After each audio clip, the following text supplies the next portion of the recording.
Hey folks, welcome back to the Beer Wrench Garage, and today we're going to do hopefully a quick video on how to replace an axle seal on my 4Runner behind me.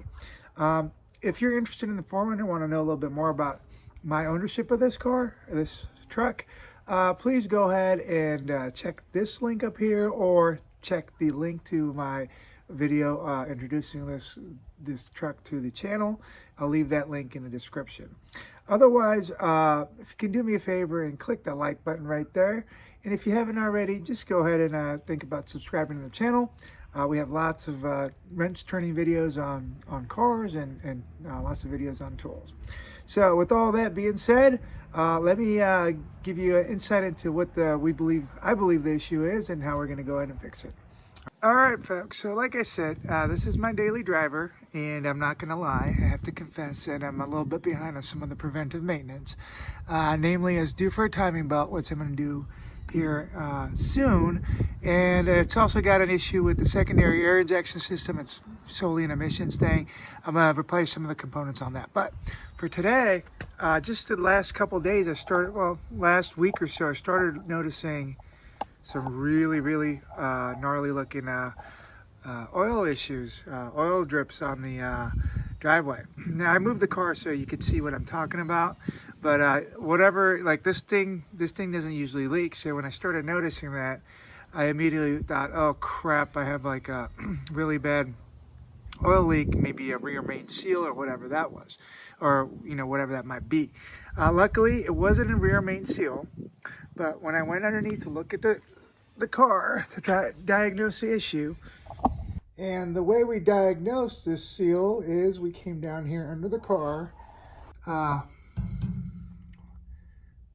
front skid plate, gonna make you guys dizzy here. So let me orient you here. Here is the differential. This is my fingers pointing to the driver's side. Now my fingers pointing back to the passenger side. So clearly, it's not coming from the oil pan or the engine. There is something oozing, dripping from the differential. All right, and so when you examine it a little bit closer, there might be a drip from the differential, but as you follow it up,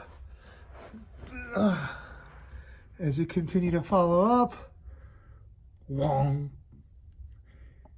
Clearly the fluid is escaping from the seal. And so you're like, well, what about that lip? That lip should be in more. Yeah, so the axle's in. It's just this lip kind of has movement on it. But definitely the seal has failed. And I think it's natural for it to have a little bit of play. So that's not what's causing the leak. The seal has failed, and that's causing that leak. All right, so let's get on from out underneath the car, and let me explain what we got to do. Now, some of you sharp-eyed viewers that have already seen some of the other videos in this channel might wonder, why the heck does he have this pig on jack stands when he's got that nifty QuickJack that he showed us that he can lift this 4Runner up on? And if you haven't seen that video, go ahead and check out the link that'll pop up on the top, or I'll leave a link of the video in the description below. But the reason that this thing is on jack stands is because this piglet is occupying the QuickJack. And yes, I work very slow. This thing is ready to come out. I just have to disconnect the clutch slave cylinder and a couple of pieces of the exhaust and the drive shaft. But I'm lazy, so it takes a while.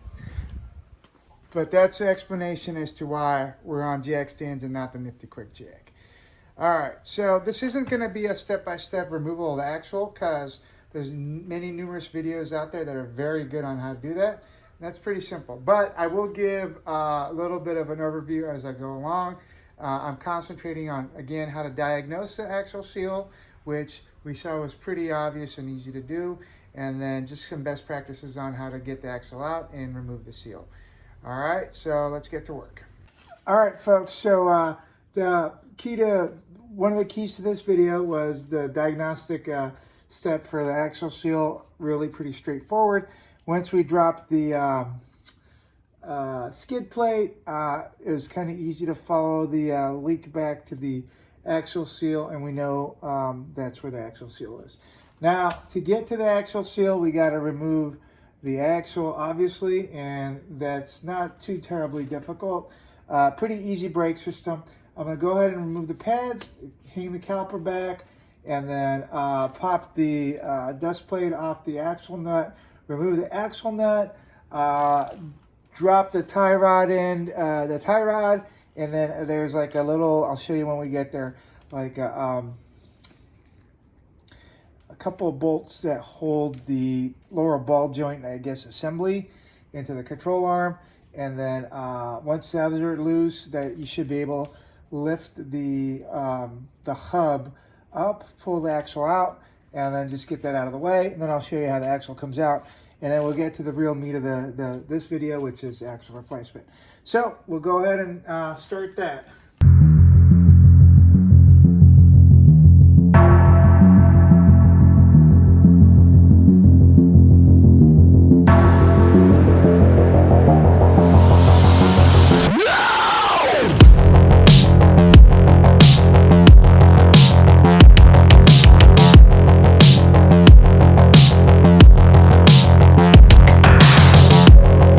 Got the caliper out. At this point, why don't we go ahead and remove the dust shield.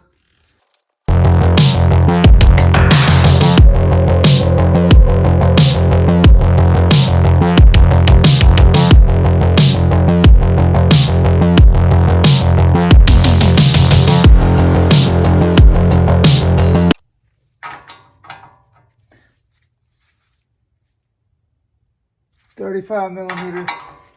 This comes from my Sunex half-inch drive socket set, impact sockets. If you haven't seen my video on my Toolbox tour, I'll link to it down below. Go ahead and check it out. But yeah, so for axle nuts, this should do it. Now we'll see if this old Milwaukee will spin this off, or if I have to hold the studs. Let's give it a try.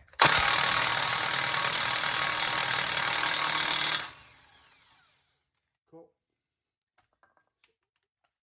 Old girl got it. All right.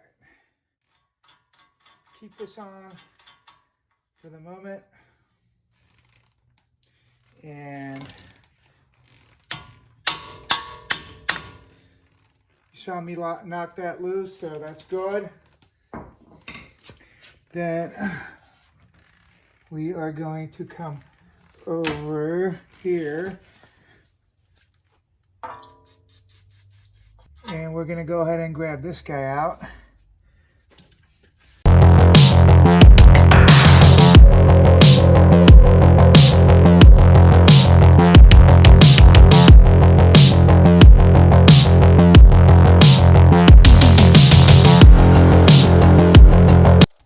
All right, with all that done, we're gonna come here and get these guys.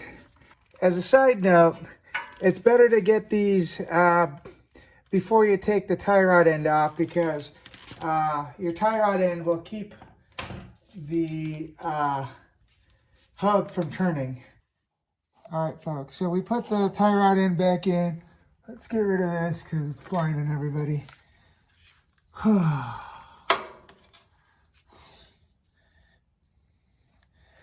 We put the tie rod end back in. And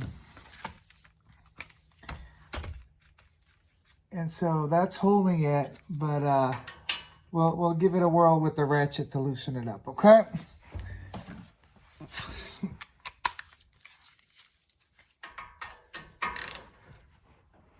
And now you see with the tie rod end,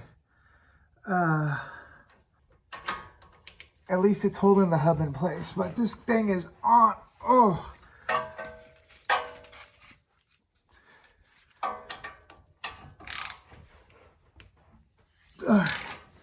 That got it.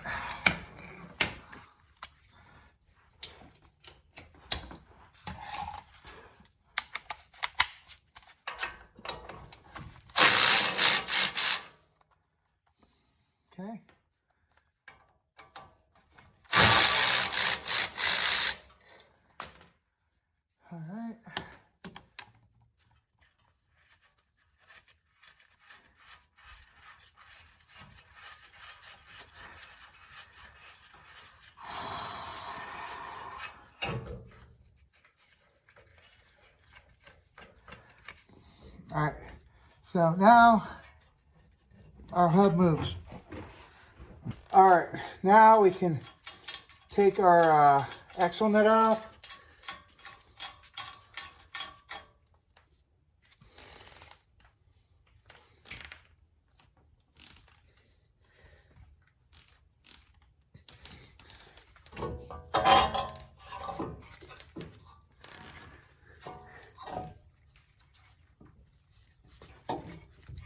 All right,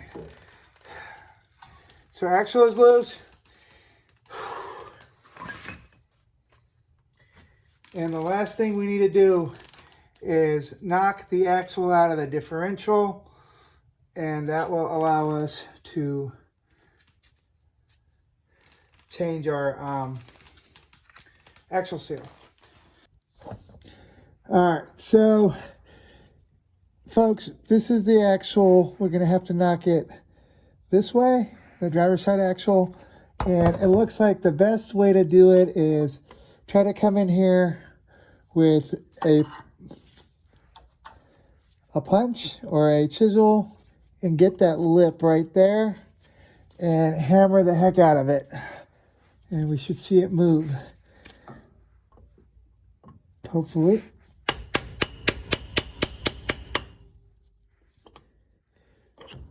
The OEM ones have more of a groove to hit,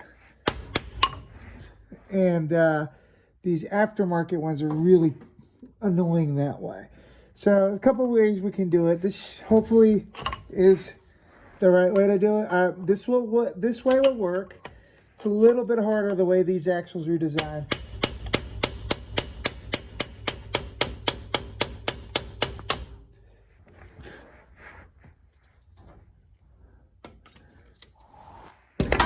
All right, that's another way to do it. Also, you want a little bit of a drip tray to catch the drippings here. So we'll go ahead and get the axle out of the way. All right, so let's go ahead and get our axle out. Oh, put it somewhere nice and secure.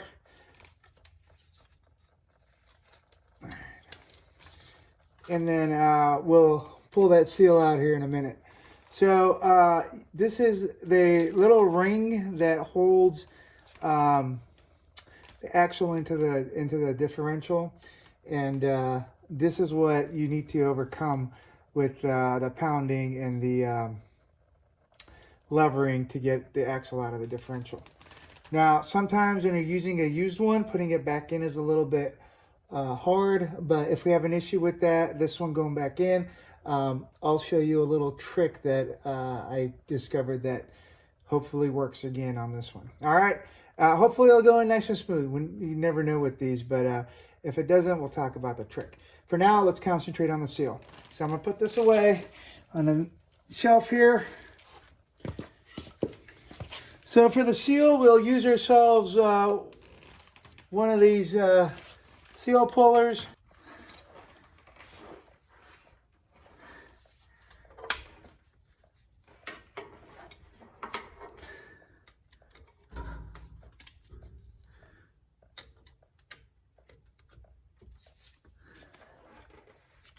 All right, I don't know if you can see this, but I'm using the puller tool here to just get underneath the seal.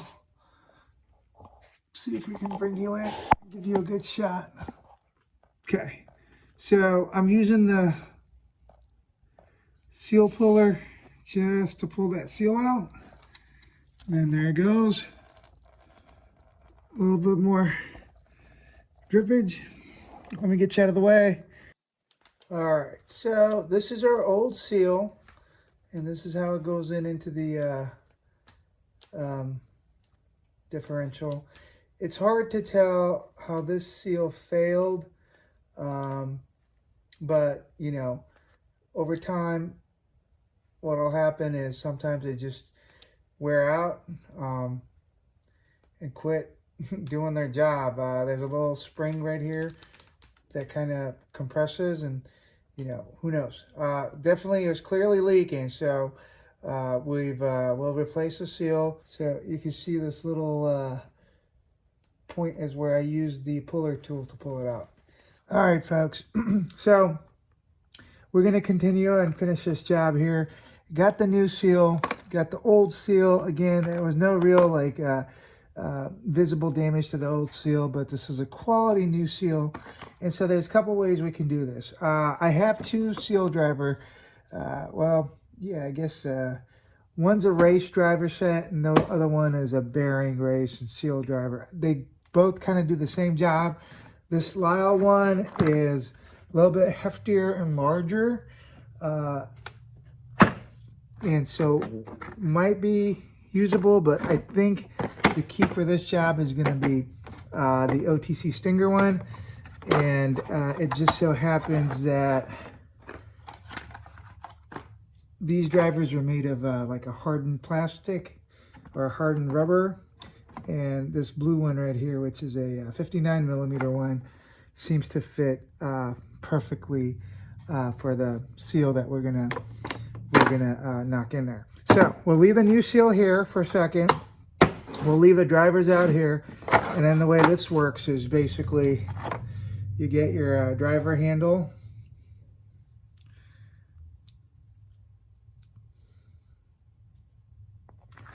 Slide your driver in there,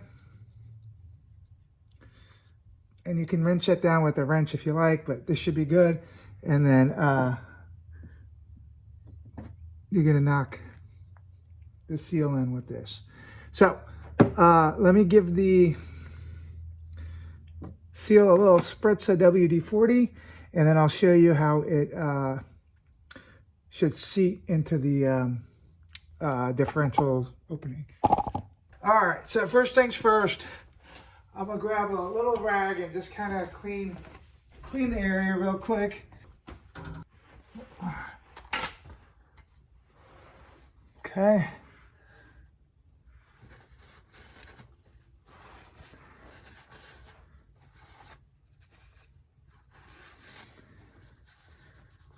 And really, we're just kind of getting this area that the seal sits in. The outer portions are going to be a little grimy because they get road grime.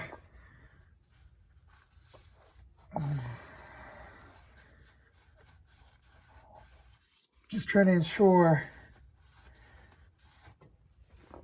nothing interferes with the seating of the seal. And then we'll go ahead and, if you're ever unsure how a seal goes in, you find that little, there's a little like metal band in the inside. That's always gonna face toward the inside of wherever you're installing the seal. And then we'll go ahead and set it in by hand. Try to get it even as much as possible.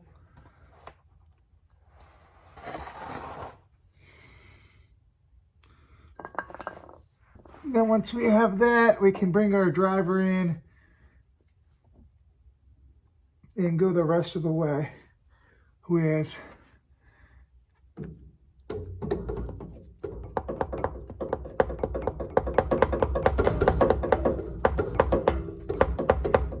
some gentle pressure. And if it doesn't go in the right way, just kind of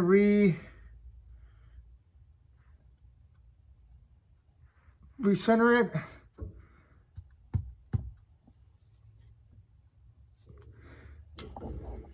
And do it again.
And because we're having a little bit of difficulty here, there's another technique in this situation that you can use.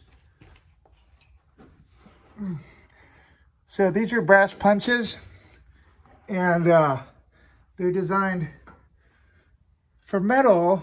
They're designed to be softer than metal, but if you do it the right way, you can kind of persuade the seal in these situations as well.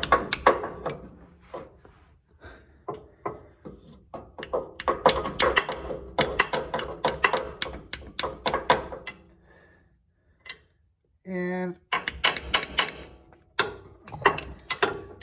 for the most part, this looks like it's seated.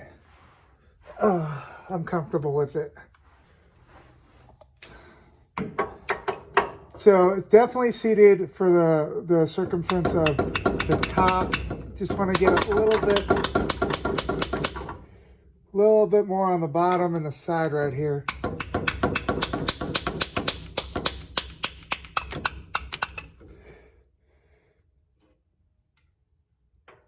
Yep. All right.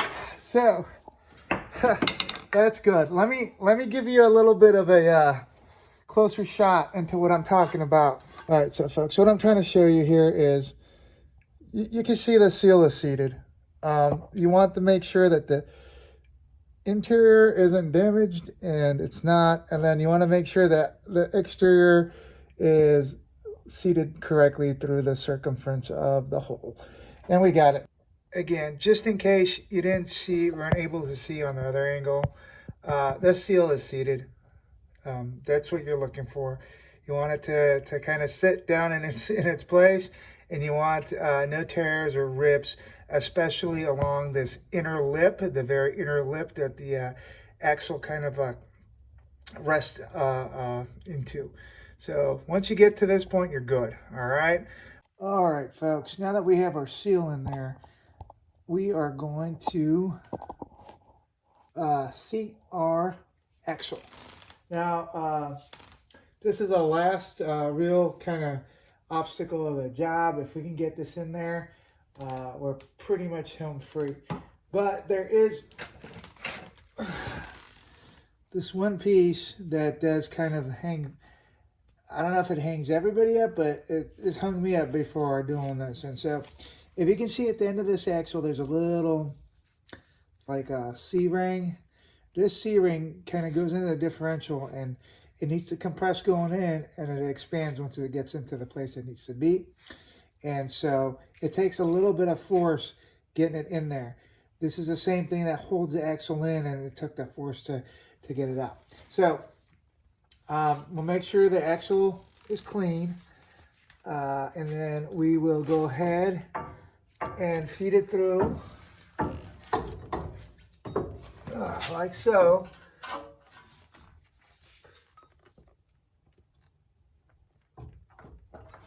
Okay. So there's a couple ways you can do this. What I've really found works, at least in my case, what works easiest is what I'm about to show you. Okay. You need some weight. Well, if you can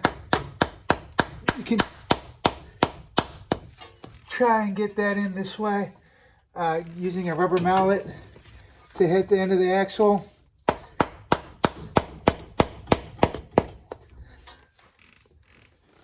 Sometimes that works. I don't think it's going to work this time. We're going to need a little bit more force to get this guy in there. All right, so here's a method that we can use in this situation where we need a way to push the axle in. There's just too much interference. Like I can't get a straight shove into it because obviously the axle compresses in the middle here.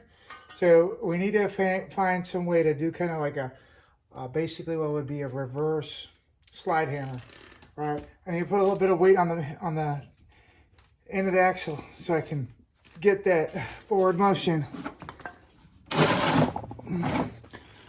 So you can get that forward motion to overcome that spring at the end.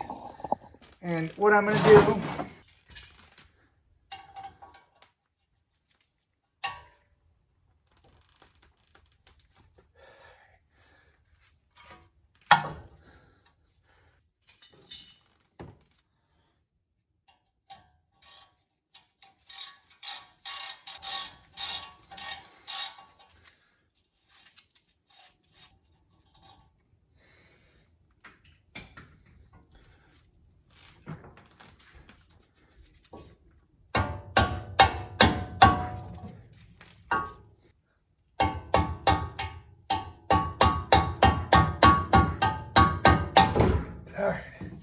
what I'm going to do is remove the stabilizer bar, sway bar end link, and that should give me a little bit more room to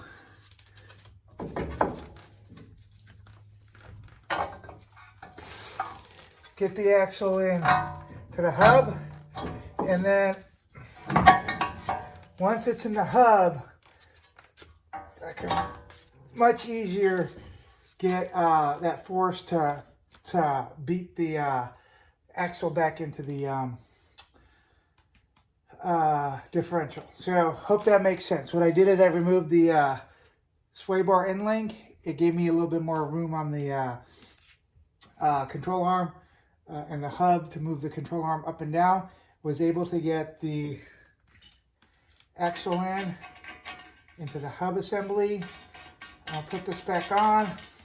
I'm gonna go ahead and put the sway bar end link back in.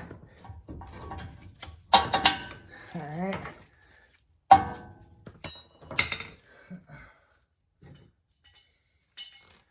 And then now, and I'll move the camera so you guys can see, I should be able to get some more, what do you call it? More like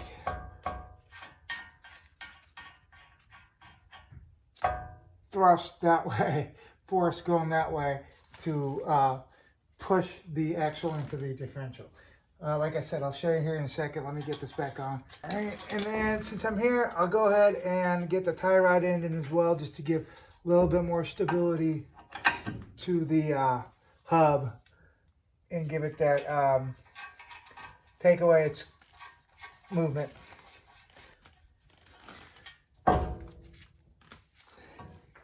We come down here now. You can see this gap. Let me see if I can get light on it so it makes more sense to about what I'm talking about. See this gap that I'm trying to close, trying to get the axle in. All right, so remember I have the axle nut in on the through the hub, and so when I pound on it with the hammer, I'm not risking messing up the axle at all.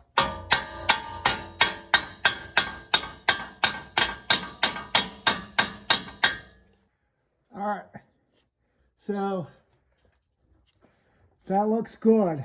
That looks real good. And as you saw, we just nailed the, used the hammer to nail that in there. All right, and just to show you what how that setup looked like, what I did is I took my hammer and then I just banged on it like that.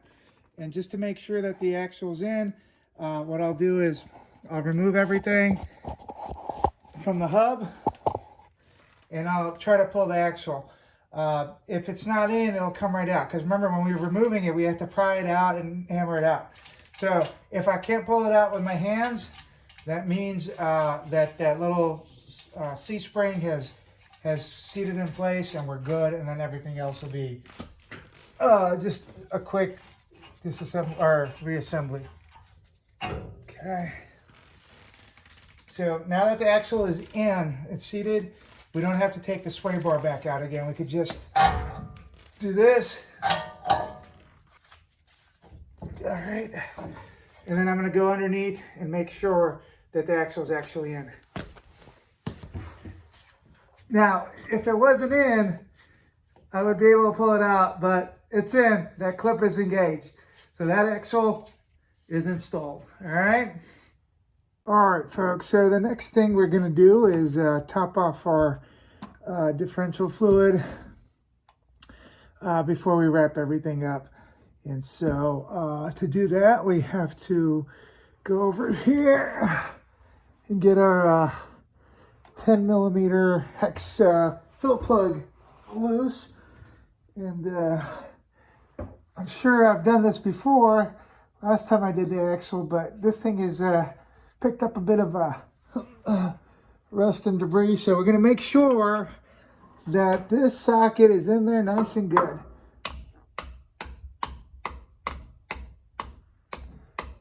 All right, we don't want it too good because we need to get it out, but we don't want to strip that because that turns into a heck of a ordeal. So let's make sure it's in there good, and a little bit of leverage. All right, so that was on there pretty good. Now, when we had the seal out, we lost a lot of the, what should be the excess fluid, but because I'm laying right down underneath it, I'm going to bring the drain pan back just in case there can't be any fluid that's going to come out this high, because again, when the seal was out, all that excess stuff came out, but just in case.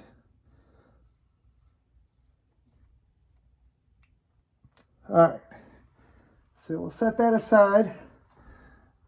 And all we're going to do is we're going to use our little hand-operated pump to fill fluid in there until it starts dribbling it out. Once it starts dribbling out, we know we're pretty good. And in these instances, I'm going to use my trusty little hand-operated pump.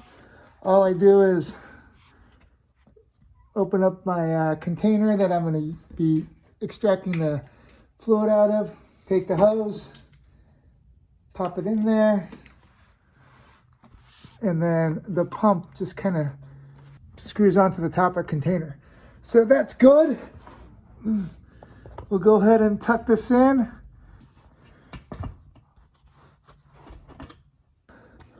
All right. So I don't know if the camera's picking up, but there's a nice clear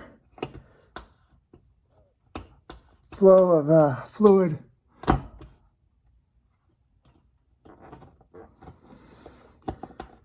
going into the fill hole.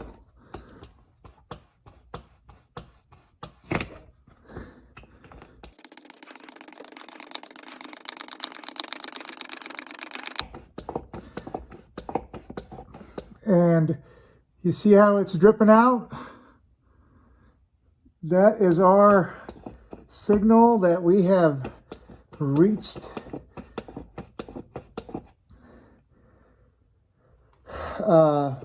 the level that we need. So we'll go ahead and put our fill plug back in. So yeah, if you're going to ask me what the fill plug torque is, I'm not going to torque it to a spec. I'm just going to get it really tight.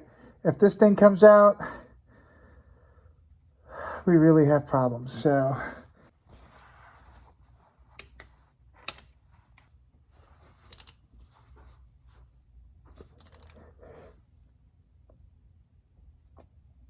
click. All right, that's it. We got that to torque. We got it to spec.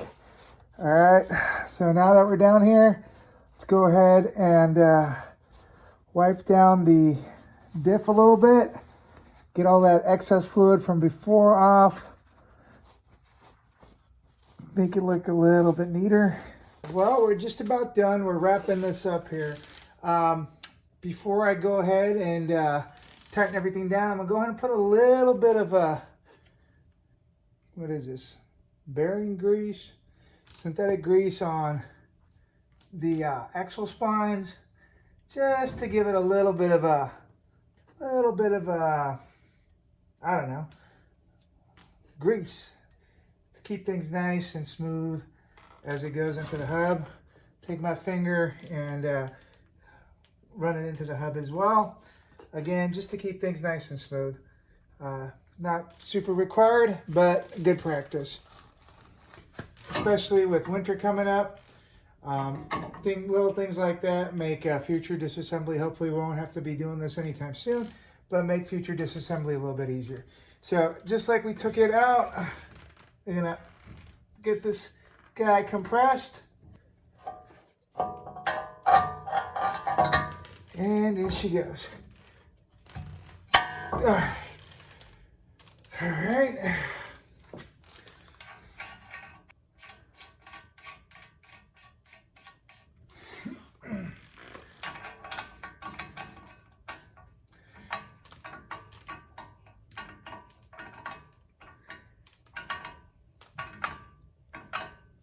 All right, we'll come back and torque that in a minute. With the axle through the hub, we're going ahead and put in our ball joint bolts. These guys right here. All right. And those fellers are torqued to 166 foot-pounds. Now, if you look those up on the internet, there's some confusion. Some versions of the service manuals, these guys right here. Some versions of the service manuals say 118, some say 166, but these are hefty bolts, so they easily take 166. 166 foot-pounds. All right, so that bottom piece, torqued in. Next is, why don't we do the axle nut?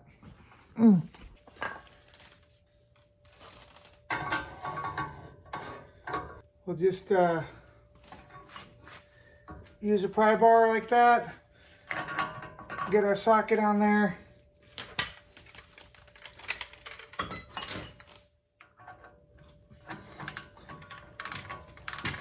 All right, and use our body weight. We've got some hefty butt in there.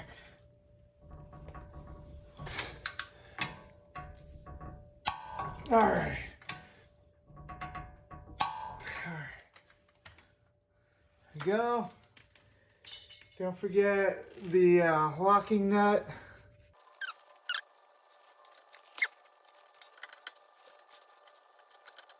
All right. There's your cotter pin. And if I'm not mistaken, we are good to put this guy back. And I'm not mistaken. Give it a little spritz of WD-40 because that always makes things just a hair easier.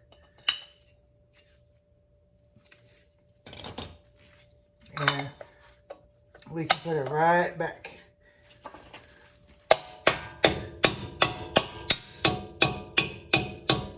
Nice and neat. So the last thing we got to torque is the capsule nut here, and that's going to be 66 foot-pounds. And then that'll also require its own cotter pin. All right, good to go. Ooh. Gonna put on the brakes and make sure that our heat shield is not interfering with the rotor. Since I got the caliper out here, I'm going to give it a spritz of brake cleaner.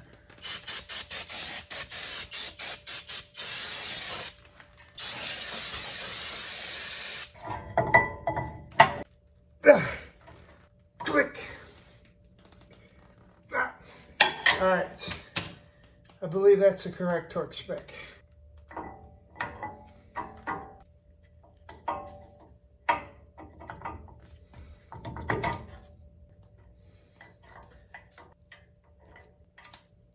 So, final thing is we're going to go ahead and put on the wheel and drop her down.